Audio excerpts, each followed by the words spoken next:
Well, what in the world? Can you believe this? It is possible to live without your brain. Now, you might have been thinking, I know somebody who doesn't have a brain. Well, at least you think they might not have a brain. But it turns out it is actually possible to live without large parts of your brain. Not the whole thing, but without parts of it. So, for those of you that were thinking that you know somebody or you have a relative or a friend or a colleague, and you're like, maybe the guy is brain damaged or maybe he doesn't have his brain, you might be partly right. Of course, doesn't mean that we have all of our brains either, does it? Turns out this is popularmechanics.com. You can check that out. They're asking the question, how much of the brain can a person do without? We recently learned that a woman who has been living normally with no cerebellum, and that's not the limit to the brain's plasticity either. This is the amazing thing. Remember, who made the brain? God made the brain, right? Now, we tend to think of the brain as a computer. It's hardware. And that's partly right, but it's a lot more sophisticated than any of us give it credit for. Certainly a lot more than the evolutionists give it credit for.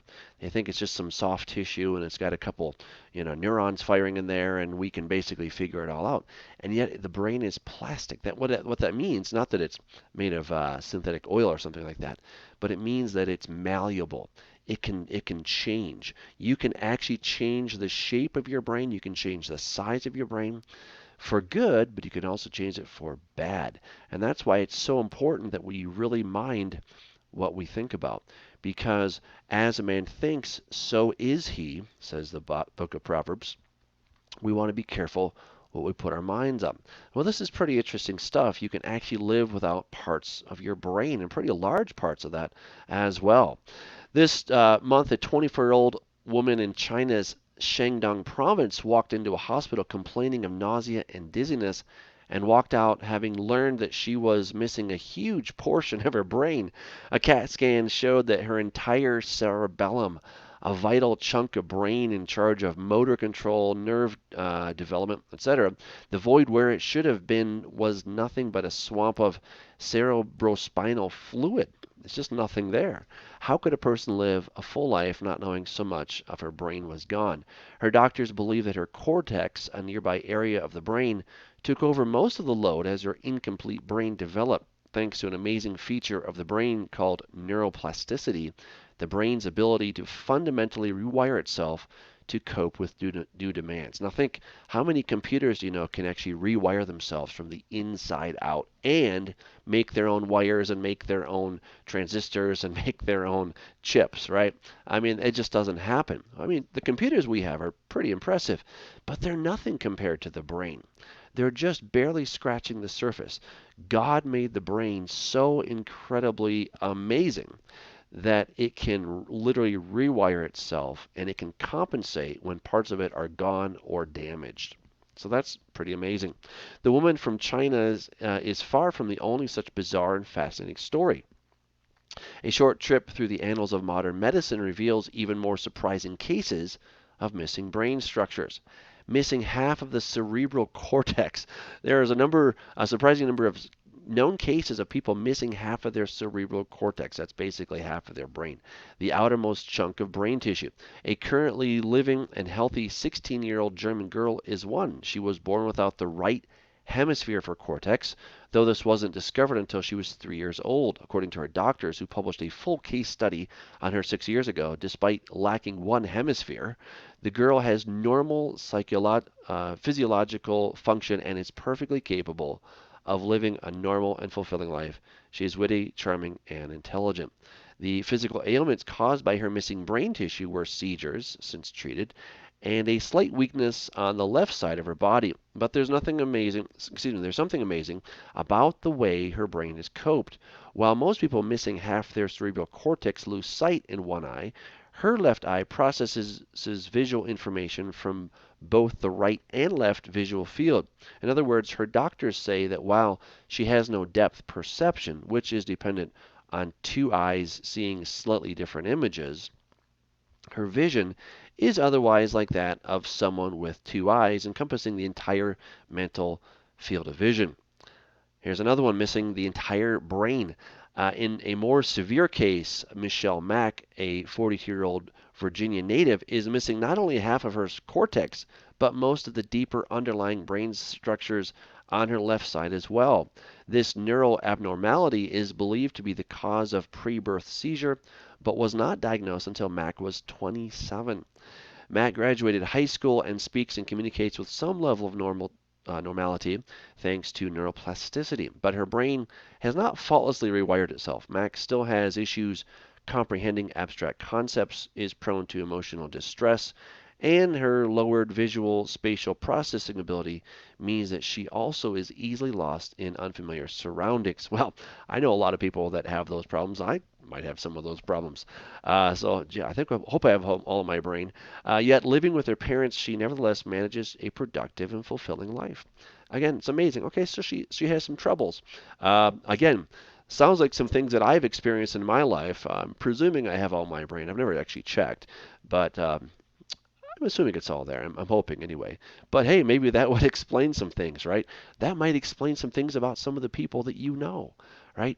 Maybe they're missing half their brain. Now, before you go and start accusing people of missing half their brain, be more impressed by what God has done in the creation of the brain that can compensate. And this is one reason it's so hard for doctors to try to figure out exactly which part of the brain is doing what, because one part might specialize in more than another, but other parts can have a redundancy. They also have that ability to do that. It's kind of like what we do with some of the cloud computing. Amazon has the biggest cloud computing out there, and they have what's known as redundancy. Now, we recently discovered that it's not perfect because it actually went down, but the whole idea is that they have a center, on the East Coast, and they have a center on the West Coast, and then they have these other info centers elsewhere, so that in case one of them goes down, they have backup systems. That's what our brain is like, is that we have sort of the main hub, the main place where it's supposed to happen, but then we have these backup centers that if one should go down, the others can compensate the load. That's pretty amazing engineering when you think about it. To say that there's no God, you've got to be kidding me. I mean, God is amazing. He created the brain, and He created it with all of its capacity to rewire itself from the inside out, all by its own doing. Nobody's telling it to do that, to create its own parts and to compensate for things that are missing and are broken. Missing all but the brain stem. Trevor Waltrip, born in Louisiana on Christmas Eve in 2001, has defied the odds for 12 years. He lived without any brain at all, save the brain stem.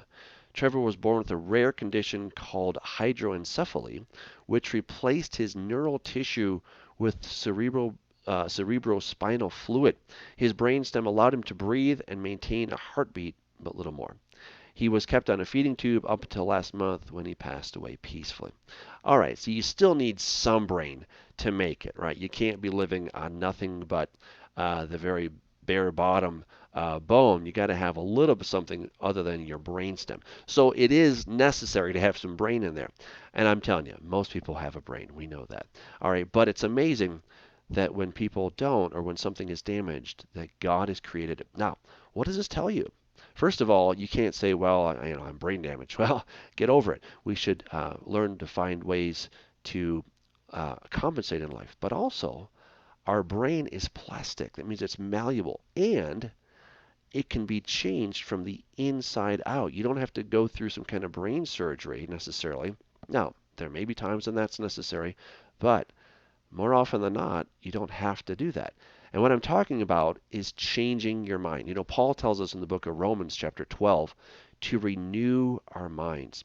Jesus warns us to be careful not to lust. Well, what's the big deal, right? I'm not hurting anybody if I lust after that woman. Well, he says that you've committed adultery with her in your heart, right? And what we're actually doing is when you lust is we're creating these neurological pathways. We're actually creating new synapses, creating new brain tissue that is going to create this new kind of thing. And it's really interesting that Olympic athletes will visualize, they will imagine what they're going to do when they perform their sport. They will imagine it or visualize it, whatever word you want to call it, so that they sense it, they feel it, they see it, they smell it. and then when they actually go to do it, they perform better. And this has been proven through many studies. So very interesting stuff. Our brains can change. We can renew our mind, and it comes down to a decision, a choice. And the choice is yours, the choice is mine. If we want to change our brains and to make them better than where we started. Now we can also atrophy. That's the real bummer, is the brain can go the other direction too if we don't use it, right? Use it or lose it. That's basically the idea. So use it, train it, study, discover, and your brain will continue to, to develop. But make sure that you're feeding it good things, not bad things, or you will develop a brain that's going in the wrong direction. And then one day when you're like, man, I wish I could break these habits, it'll be difficult. Not impossible, but difficult because you've now rewired your brain in such a way that it's actually has new wiring and it is wired to do things that are not good. So make sure you wire it to do good things and not bad things. The Bible's amazing. It tells us that God is the one who created all that we have. He created our brains, right? But He's given us the responsibility of how we use them. So use it wisely. And I encourage you to stay in the Word because God's Word is unlike any other. And it tells us all that we need to know to get through this life successfully. Until next time, stay in the Word. I'm Doug Hamp.